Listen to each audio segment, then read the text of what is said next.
Hello children of the world, today we are reading Mr. Sneeze and I will be reading you the complete collection of the Mr. Men books by Roger Hargreaves.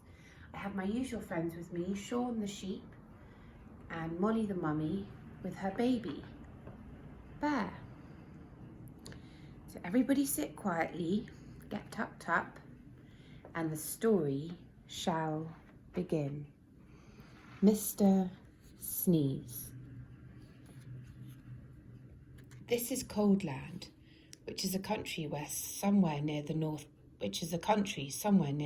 Pole. The weather in Coldland is winter all the time. When it isn't snowing, it's freezing, and when it isn't freezing, it's snowing, so you can imagine how cold it is. Because it's so cold in Coldland, everybody who lives there is cold as well. You can tell if somebody comes from Coldland because everybody there has a red nose. And people in Coldland aren't the only ones with red noses. In Coldland, you can see red-nosed dogs chasing red-nosed cats, chasing red-nosed mice. In Coldland, you can even see red-nosed elephants. And what you hear most of the time in Coldland is a noise that sounds like this. A-tissue. The sound of the sneeze is very common indeed in Coldland, which is not very surprising, is it? This is the story of Mr. Sneeze, who lived in a small snow-covered cottage in Shivertown, the capital of Coldland. Every morning Mr. Sneeze woke up, sneezed, got up, sneezed, got dressed, sneezed, went downstairs, sneezed, ate his breakfast, sneezed, and went to work, still sneezing. I don't like this sneezing all the time, he thought to himself every day, until one day he decided to leave Coldland and try to find a cure for the sneezes. So that very same day, Mr. Sneeze packed the things he'd need for his journey, mainly handkerchiefs, sneezed, locked his front door, sneezed, and set off. He walked and sneezed and walked his way across Coldland, and then he sneezed and walked and sneezed for days and days, until Coldland was far behind him. As he walked away from Coldland, he noticed that there was less and less snow, and eventually he walked so far that there was no snow at all. And as he walked, he noticed something else. He wasn't walking and sneezing, he was walking and walking. For the first time in his life, he wasn't sneezing. Not at all, not a bit, not even the tiniest tissue.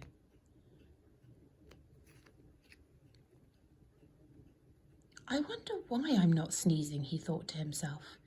But he must have thought his thought out loud to himself, because a voice behind him replied, "You're not sneezing because you haven't got a cold."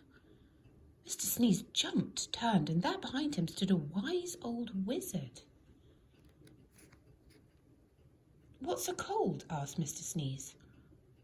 "A cold is what you catch when you're too cold," said the wise old wizard wisely. "Oh," said Mr. Sneeze, "but I come from a country called Coldland, where everybody is too cold all the time." "Nonsense," snorted the wizard. "It can't be too cold all the time because of the sun." And he pointed to the sun, which was smiling in the sky. "But we don't have any sun in Coldland," said Mr. Sneeze. "No sun?" exclaimed the wizard. "How extremely extraordinarily extraordinary. We'd better do something about that then, hadn't we?" "Yes," agreed Mr. Sneeze, not quite knowing what the wizard was talking about. "How far away is this place called Coldland?" "How far away is this place called Coldland?" asked the wizard. "Oh, it's miles and miles and miles away," replied Mr. Sneeze. "In which direction?" asked the wizard. Mr. Sneeze pointed. "Shouldn't take long," said the wizard, who then waved his wand and muttered some magic words, which wouldn't be magic if we told you what they were. Whatever those magic words were, they worked. Before you could say sneeze, both the wizard and Mr. Sneeze were transported to Shivertown, which you will remember is the capital of Coldland. As usual, it was snowing. "I say, this is a cold, gloomy place," said the wizard. "A tissue," replied Mr. Sneeze, who had started sneezing again. "Coldland certainly needs some sunshine," said the wizard, "and that's going to take some rather special magic." "Please hurry up," said Mr. Sneeze, who was rapidly turning into a snowman. "Now," said the wizard, ignoring him, "I'm going to say some magic words, and I want you to sneeze 3 times immediately afterwards." The wise old wizard then held up his magic wand and muttered some more magic words, which again wouldn't be magic if we told you what they were. "A tissue, a tissue, a tissue," sneezed Mr. Sneeze. Then quite suddenly, as if by magic, which indeed it was, the sun came out from behind the big black clouds, and it stopped snowing. "There now," said the wizard. "That should stop the sneezing." And then, after muttering some more magic words, and without waiting to even say goodbye, he disappeared.